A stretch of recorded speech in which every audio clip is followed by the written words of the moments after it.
दूसरे कई राज्यों में भी बारिश और बाढ़ से बुरा हाल है। पहाड़ से लेकर मैदानी इलाकों तक आफत बरस रही है। आसमान से बरसती आफत लोगों के लिए बहुत बड़ी मुसीबत बन गई है। कहीं बाढ़ की वजह से लोगों की जिंदगी जोखिम में फंसी है, तो कहीं बादलों के विद्रोह काल ने सैकड़ों घरों को नदी में समा जाने के लिए मजबूर कर दिया है। देखिए ये रिपोर्ट। लगातार बारिश से मैदानों से लेकर पहाड़ों तक आफत आई हुई है। उत्तरकाशी में रात को हुई भारी बारिश के कारण यमुना नदी उफान पर आ गई। यमुना में आए उफान और उसके प्रवाह ने आसपास तबाही ला दी। जानकी चट्टी में बनी पार्किंग तक यमुना का जलस्तर पहुंच गया। जानकी चट्टी में यमुना पानी की जोरदार थपेड़ों से यमुनोत्री धाम में तटबंध बह गए। इस सैलाब में यमुनोत्री मंदिर को जोड़ने वाले पुल की सुरक्षा दीवार भी बह गई। यमुनोत्री धाम में यमुना के किनारे घाट भी पूरी तरह से क्षतिग्रस्त हो गए हैं। वहीं जानकी चट्टी क्षेत्र में भारी बारिश के बाद कुछ मोटरसाइकिल्स के भी सैलाब में बह जाने की खबर है। भारी बारिश और सैलाब की वजह से यमुनोत्री राष्ट्रीय राजमार्ग पर भी असर पड़ा है। हनुमान चट्टी, बनास और डाबरकोट के पास मार्ग अवरुद्ध हो गए हैं। पहाड़ों की तरह ही मैदानी इलाकों में भी सैलाब ने कहर मचा दिया है। ये तस्वीरें उत्तर प्रदेश के लखीमपुर खीरी में सैलाब से आई तबाही की है। लखीमपुर खीरी के बिजुआ क्षेत्र में शारदा नदी ने तेजी से कटान शुरू कर दिया है। नदी में कटान से कई घर बह गए हैं और शारदा नदी में समा गए। ये तस्वीर लखीमपुर खीरी के बिजुआ इलाके की है। महज 1.5 मिनट के अंदर पूरा का पूरा घर नदी में समा गया।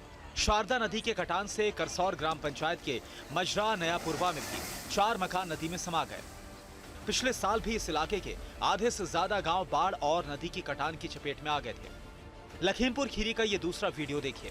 धीरे धीरे करके ये मकान नदी में गिर रहा है। नदी में कटान की दहशत से पूरा गांव खाली करा लिया गया है। जो घर बचे हैं, ग्रामीण उन्हें अपने हाथों से तोड़ रहे हैं। 100 से ज्यादा घरों में खतरा बना हुआ है। ग्रामीण भी यहां से पलायन करने लगे हैं। महाराष्ट्र में पुणे और रायगढ़ के बाद अब रत्नागिरी में भी बाढ़ से हालात खराब हो गए हैं। खासतौर पर खेड़ तालुका में कई इलाकों में पानी भर गया है। खेड़ के इस पूरे इलाके में पानी का साम्राज्य दिख रहा है। कई जगहों पर कुछ घर और इमारतें पानी में डूब गई हैं।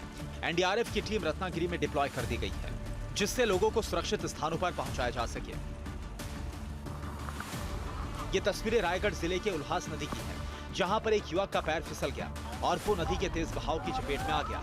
युवक काफी दूर तक पानी में बहता रहा। करीब 5 से 6 किलोमीटर तक युवक पानी के तेज बहाव में हाथ पैर मारता नजर आया, लेकिन बाहर नहीं निकल पा रहा था। स्थानीय लोगों ने हेल्प एंड रेस्क्यू फाउंडेशन को सूचना दी। रेस्क्यू टीम के मुताबिक उन्हें बोट की जरूरत थी, लेकिन समय कम था। ऐसे में मैन्युअली ही टीम ने रेस्क्यू करने का फैसला लिया और युवक को आखिरकार सुरक्षित बचा लिया गया। Bureau report, TVNN Bharatvarsh.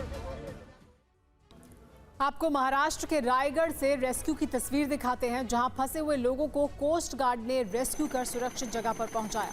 ये देखिए कैसे 14 लोग फंसे हुए थे, उन्हें सुरक्षित निकाला गया है। कोस्ट गार्ड ने इन लोगों को महाराष्ट्र में रायगढ़ से रेस्क्यू किया है। रेस्क्यू ऑपरेशन की ये तस्वीरें, जिसमें कोस्ट गार्ड के हेलीकॉप्टर के जरिए 14 लोग जो फंसे हुए थे रायगढ़ में, उन्हें सुरक्षित बाहर निकाला गया, उनको रेस्क्यू किया गया। महाराष्ट्र में लगातार बारिश की वजह से काफ़ी बुरे हालात बने हुए हैं। रायगढ़ से रेस्क्यू किया गया है 14 लोगों को।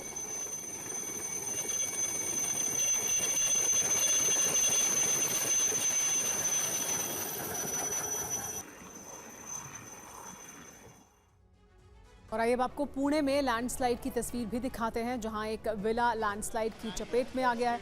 आप देख सकते हैं कि घर के चारों तरफ मलबा इकट्ठा हो गया है। घर का ग्राउंड फ्लोर पूरी तरह मलबे की चपेट में है। मशीनों के जरिए रेस्क्यू ऑपरेशन चलाया जा रहा है। मलबे को हटाने का काम जारी है। ये तस्वीरें पुणे की हैं।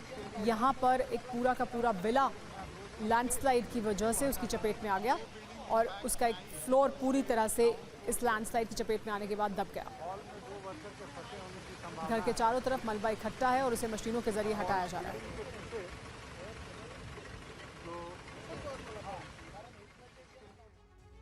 और आइए अब आपको गुजरात में सैलाब की तबाही दिखाते हैं। तस्वीरें हम आपको अब गुजरात की दिखाने वाले हैं। गुजरात की तापी जिले की तस्वीरें हैं ये जो आप देख रहे हैं। इस वक्त लगातार हो रही बारिश लोगों के लिए कैसे काल बन गई है।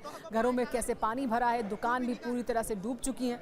लोग अपने घरों से सामान निकाल कर सुरक्षित जगहों पर जा रहे हैं। आपदा प्रबंधन की टीमें राहत और बचाव कार्य में लगी हुई हैं।